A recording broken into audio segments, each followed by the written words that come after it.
Election வரப்போகுது. ஆமா. இளஞ்செருவுல எல்லாரும் வேலை செய்ய ஆரம்பிச்சிட்டாங்க கட்சிக்காக. இப்போ இங்க வந்து டபுள் இன்ஜின் சர்க்கார் வரணும் அப்படின்ற மாரி கூட்டணி கட்சிகளுக்குள்ள பெரிய கலவரம் நடந்துட்டு இருக்கு. இத பத்தி உங்களோட அபிப்பிராயம் என்ன? அபிப்பிராயம் என்ன? வரக்கூடாது தானே, அதான் அவ்வளோதான். வேற என்ன அபிப்பிராயம்? வரக்கூடாது. டபுள் இன்ஜின் வேண்டாம். டபுள் இன்ஜின் ஒரு இன்ஜின் வச்சு இன்ஜின் டீசல் போகிறதே பத்தாது. இதில் டபுள் இன்ஜின் வேறையா? சிங்கிள் இன்ஜினே போதும். ஒருத்தான இன்ஜினாக இருந்தால் ஒரு இன்ஜினே போதும். 2 இன்ஜின் சரிங்க. இப்போ அவங்களும் இத்தனை வருஷம் இங்கே ஒர்க் பண்ணியிருக்காங்கல்ல, இருந்திருக்காங்க. அப்போ ஆட்சியில் பங்கு, அதிகாரத்தில் பங்குன்னு கேட்கறது நியாயம் தானே? யார் ஆட்சியில் பங்கு, அதிகாரத்தில் பங்கு? கூட்டணி கட்சிகள் கேட்கறது ஆட்சியில் பங்கு கிடையாது. அது கிடையாது, சரி கிடையாது. ஏன்னா பாலிசி இருக்குது. மாநிலத்தில் சுயாட்சி, மத்தியில் கூட்டாட்சிங்கிறது ஒரு தத்துவம்.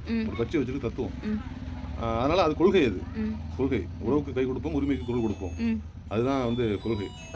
அதனால அதை மீறி அவங்க செயல்பட முடியாது. இந்த அதிகாரம் கிடைக்கிறதுக்கு ஒருத்தவங்க எவ்வளோ கஷ்டப்பட்டுருப்பாங்க, எவ்வளோ வந்து பாடுபட்டுருப்பாங்க அப்படிங்கிறது சம்மந்தப்பட்டவங்களுக்கு தெரியும். அதிகாரத்தின் வழி உணர்ந்தவர்கள் வந்து இப்படி சொல்ல மாட்டாங்க. ஏன்னா அந்த அதிகாரத்தின் என்ன நடக்கணும்னு நிறைய வேலைகள் இருக்குது. சரிங்களா? நம்ம கையில் இருந்தால் தான் இந்த அதிகாரத்தை சரியாக பயன்படுத்த முடியும்னு நினைக்கிறவங்க யாரும் இதை கொடுக்க மாட்டாங்க. அதனால தான் இந்த அதிகாரம் வந்து மாநிலத்தில் சுயாட்சி, மத்தியில் கூட்டாட்சி அப்படிங்கிற தத்துவம் அது. ஆமாம். அப்போ நீங்கள் எங்ககிட்ட வேலை மட்டும் வாங்கிக்கிறீங்க, நாங்கள் வந்து அதிகாரத்தில் பங்கு கேட்டால் எங்களுக்கு தரமாட்டேன்னு சொன்னால் அது என்னவாக்கும் அர்த்தம்?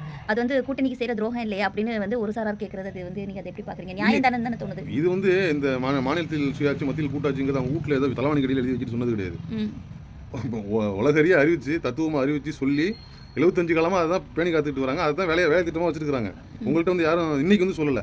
நீங்கள் இன்னைக்கு வந்து கேட்கும் பொழுது இல்லைங்க அதெல்லாம் முடியாதுங்கன்னு யாரும் உங்கள்கிட்ட வந்து சொல்லலை. 75 வருஷமா இப்படி சொல்லி தான் கட்சியை ஆரம்பிச்சாங்க அவங்க. ஆனால் அவங்கள்ட்ட போய் கேட்கறதுல எந்த நியாயமும் இல்லை. உடனடியாக இப்போ ஒரு அநாகரிகம் என்ன தெரியுமா? நான் கேட்டோன்னே போய் ஒரு பதில் சொல்கிறது தான். நான் இப்படி தான் வச்சிருக்கேன். இங்கே வந்து இட்லி, தோசை, உப்புமா, ரவன் தான் கிடைக்கும். அங்கே போய் புரோட்டா கேட்டிங்கன்னா எப்படி? ஓகேவா? அவ்வளோதானே. அது இது இவ்வளோ தான் இருக்குன்னு சொல்கிறோம். இதுக்கு மேலே நீங்கள் ஒன்று கேட்டிங்கன்னா இல்லை, அது கிடையாது.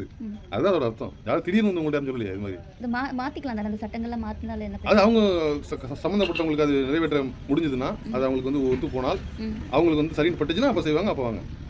அவ்வளோதான். இது தத்துவம். இது வந்து அதான் சொல்கிறேன், இது பெரிய வரலாறு இருக்குது. இப்போ இதுக்கு வந்து மேல்மட்ட தலைவர்கள் யாருமே இதை பற்றி பேசவே இல்லை. இப்போ இருக்கக்கூடிய சிஎம்மாக இருக்கட்டும், இல்லை கட்சியை சார்ந்தவங்களா இருக்கட்டும், அதே மாதிரி காங்கிரஸில் இருக்கக்கூடிய முக்கியமான தலைவர்கள் யாருமே இதை பற்றி வாய் திறக்கவே இல்லை. ஆனால் எம்எல்ஏ, எம்பிஸ் இவங்கெல்லாம் வந்து இப்போ இங்கே திமுக எம்எல்ஏ, எம்பிஸ் இருக்கட்டும், அவங்களா இருக்கட்டும், ஒரு கான்ட்ரவர்சியான டாக்ஸ் போயிட்டு இருக்குது. ரொம்ப அபத்தமாக தலைவர்களே வந்து மாற்றி தப்பாக பேசுறது, அசிங்கமான வார்த்தைகளை உபயோகப்படுத்துறது. இப்போ நாளைக்கு இந்த கூட்டணி தொடர்ந்தால் எப்படி ரியாக்ட் பண்ணுறது, இல்லை இந்த கூட்டணி பிரிஞ்சா எப்படி ரியாக்ட் பண்ணுறது? இப்போ போகிற போக பார்த்தா அது கூட்டணி பிரிஞ்சிரும். இப்போ சராசரி நம்மள மாதிரி சாதாரண மக்களாக இருக்கோம்ல, ஜஸ்ட் ஒன்லி ஓட்டர்ஸாக இருக்கிறோம், நல்லது நடக்கும்னு பார்க்குறோம். இப்போ இந்த கூட்டணி பிரிஞ்சிரும் அப்படின்ற மாதிரி ஒரு இம்பாக்ட் நம்ம கிரியேட் பண்ணுது. அவ்வளோதான்டா போச்சு. அப்போ இந்த எலெக்ஷன்ஸ் வந்து எப்படின்னா கொஞ்சம் மேபி சில தொகுதிகளில் டஃப்பாக இருக்கலாம் அப்படின்னு தோணுது. ஒருவேளை இந்த கூட்டணி தொடர்ந்தா இப்போ எனக்கெல்லாம் பார்த்தீங்கன்னா செம சிரிப்பாக இருக்கும். என்னடா இந்த மானகட்டத்தனமாக சண்டை போட்டுட்டு இருந்தாங்க அப்படின்னு. 2 கட்சியுமே நான் சொல்கிறேன் சண்டை போட்டுட்டு இருந்தாங்க அப்படின்னு. இது எப்படி எடுத்துக்கிறது? அப்படி 2 விஷயம் தான். இதுதான் அரசியல், இதுதான் அரசியல்.